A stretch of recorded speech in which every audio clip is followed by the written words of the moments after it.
Greetings, conservatives. This is your humble host, John Moraga, and we are back with more ConservaCast. We look forward to keeping you informed with the latest and most relevant commentary of conservative issues. So without further ado, here are a few topics I'd like to discuss. California. That's what we'll be addressing in this ConservaCast in a few different areas, directly and indirectly. I want to begin by addressing the question, are conservatives done in California? Is it over for conservatives? Well, I'd say pre-2019, there was about a 90% odds that it was over for conservatives in California. Now, I want to qualify. Conservatives' Corner is based in California.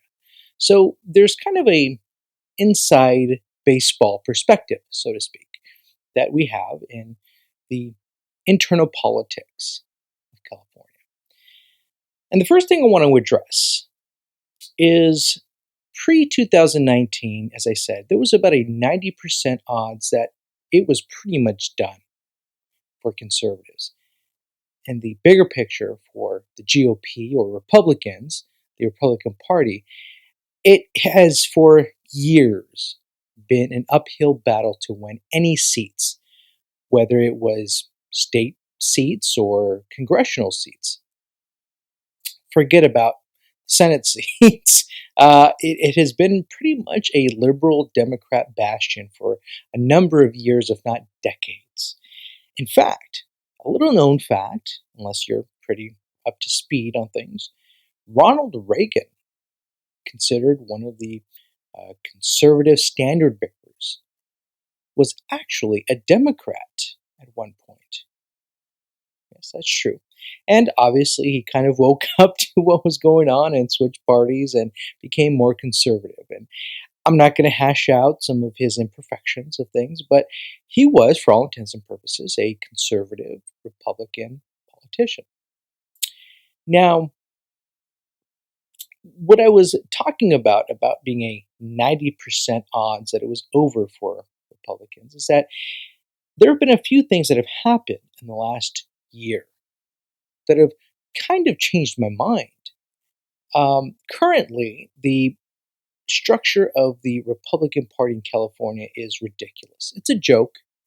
The hierarchy of power that is in, and I'm not going to name names, but it is ridiculous. There really is no representation. Except in the last year, there have been a few things that have happened. Specifically, in 2019, Sheriff Bianco was elected in Riverside County. Now, he ran on a platform of being very pro-Second Amendment. He challenged his opponent and he was able to win his election in Riverside County. And since then, he has been a very big, I don't want to say enemy, it's pretty harsh, but opponent of what Governor Newsom has been doing during the coronavirus. And he has been on the news, he's been on several different channels and talking about how he would not enforce some of the regulations, specifically wearing masks that have been placed on Riverside County, or enforcing the closure of certain businesses. And he's not just talking because he's a Republican or conservative hack, so to speak. He's looking at some of the data and seeing that what has been placed on the state of California is ridiculous. And I may talk a little bit more about that, but I want to get back to why I think some of the tide has turned and why I have started to kind of change my mind about the involvement of conservatives in the state of California. The other thing that's happened recently, within the past week or so, is that there have been a few elections that have gone on, more for the, one was a race for the state Senate, which a Republican had won, but even bigger than that was a congressional seat, California District 25, I believe, that Mike Garcia had won.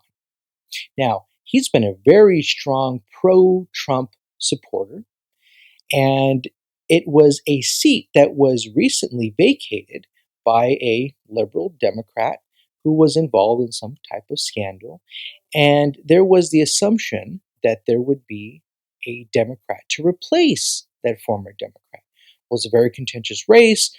President Trump chimed in, the Democrat Party chimed in, and Mike Garcia actually won by, I believe, in the ballpark of about 10 points.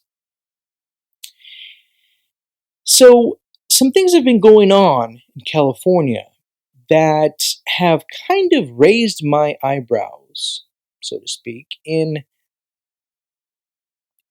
looking at the tide of what could happen. Now, my personal assessment is that it's probably closer to about 80% still done for the Republican Party, specifically conservatives in California.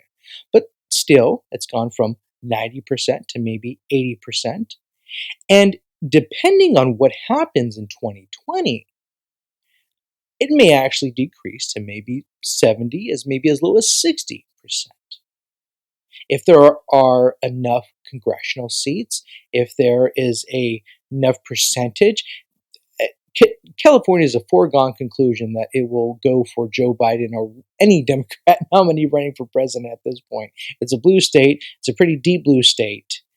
But we can still gauge how big of a swing was there to the Democrat side, or maybe there was still some showing, so to speak, by Republicans, i.e., conservatives, to stop as big of a win for any Democrat nominee. But internally, within California, if there are enough congressional seats that may flip, or at least hold the line for the GOP, that would be pretty huge.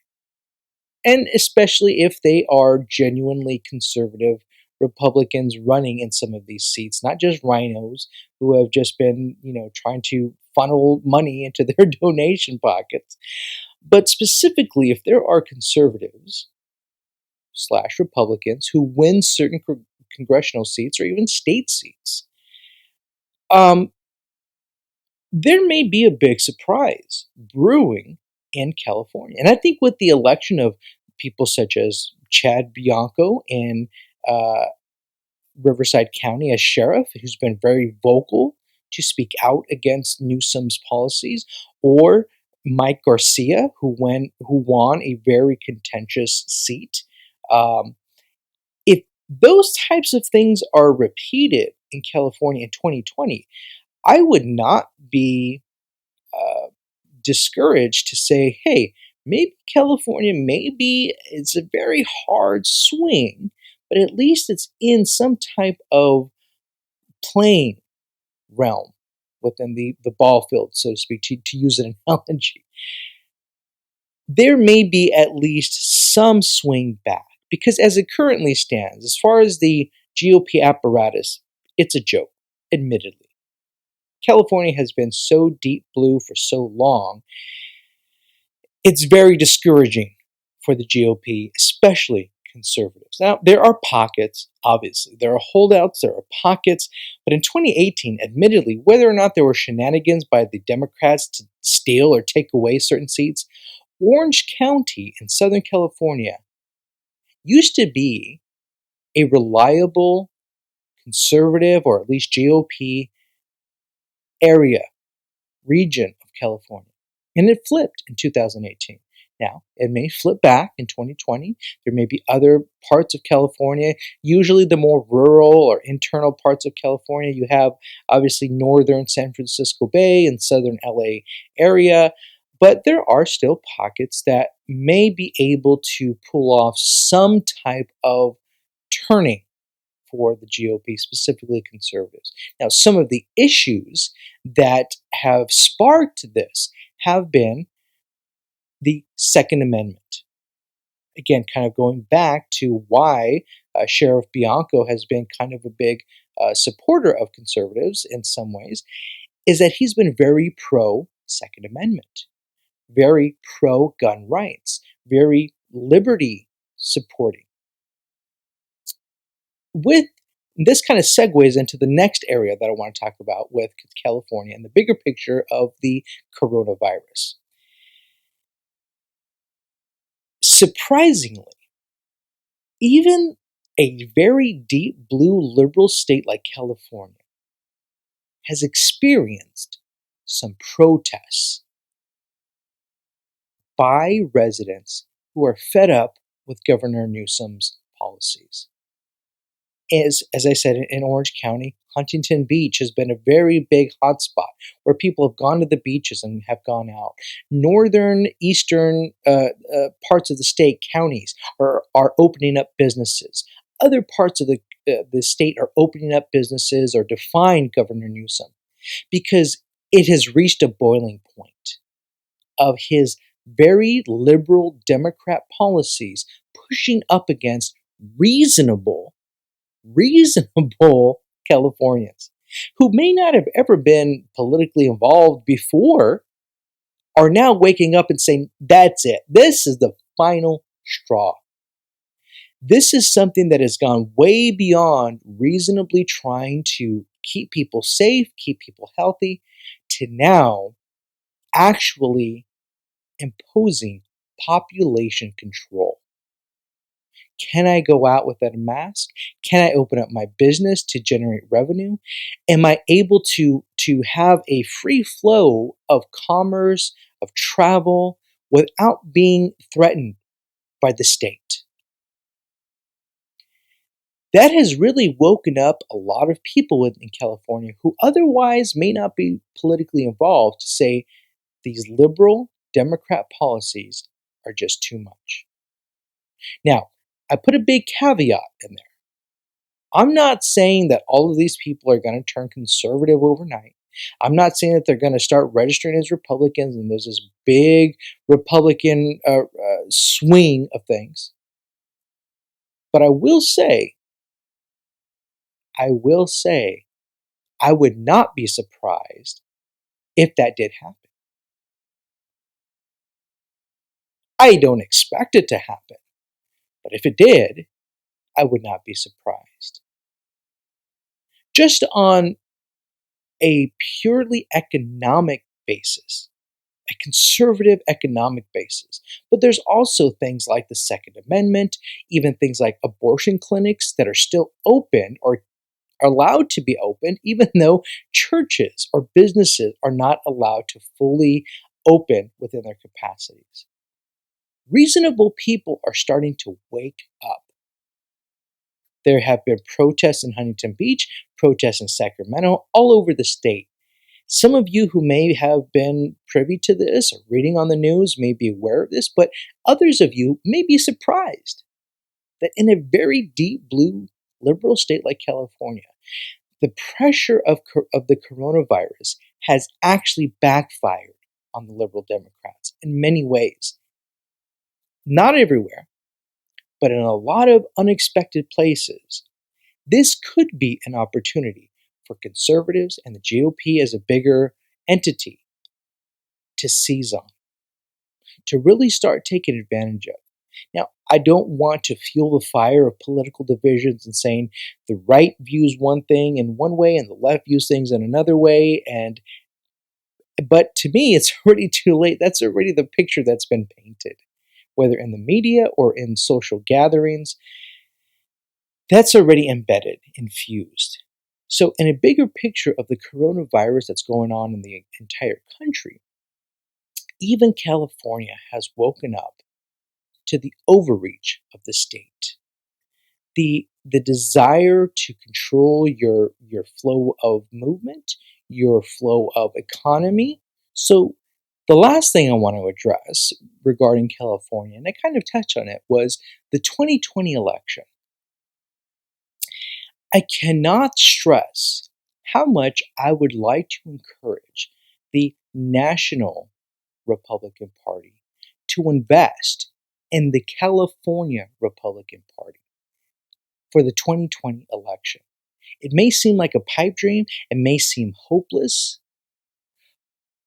but I don't think that there has been a more golden time for the national Republican Party to get a bigger return for their investment than the 2020 election, the presidential election. Now, just reading the projections of things, I think it's a foregone conclusion that President Trump will be reelected. Now, obviously, anything can happen. Obviously, I may be sitting here again in November of 2020 if he loses by some crazy outcome to say, you know what, I was wrong. But I am pretty confident, based on all of the things that have happened and all of the projections, that President Trump will be reelected. So, if the understanding is that he will be reelected, if the assumption is that he will, then we need to be far more concerned with the down ballot elections: state, regional, county, local elections and seats. And that includes seats like the one that Mike Garcia won recently, because he only won in a special election. So he's basically serving out the term until November. He's running again in November against a Democrat opponent. And so it would be very wise to try and invest in getting him elected to a full term, getting people like Sheriff Bianco elected, maybe not in his specific seat, but others who are coming up and being a standard bearer to try and reclaim some foothold in California. Again, I'm not looking for an extremely competitive revamping of California, but during the 2020 election, because there are going to be so many seats on the down ballot that will be important to being an equalizer, so to speak, to the Democrat Party. It's very important. It's very important because California is such a massive state. I mean, there's 40 million people here. You're talking well over 10% of the entire country's population in one state. Because it has gone so far to the left, if there is even any movement back to the right, that would be a gain, a huge gain. I don't know what will be the outcome, obviously. I'm not trying to be a prophet or predict anything.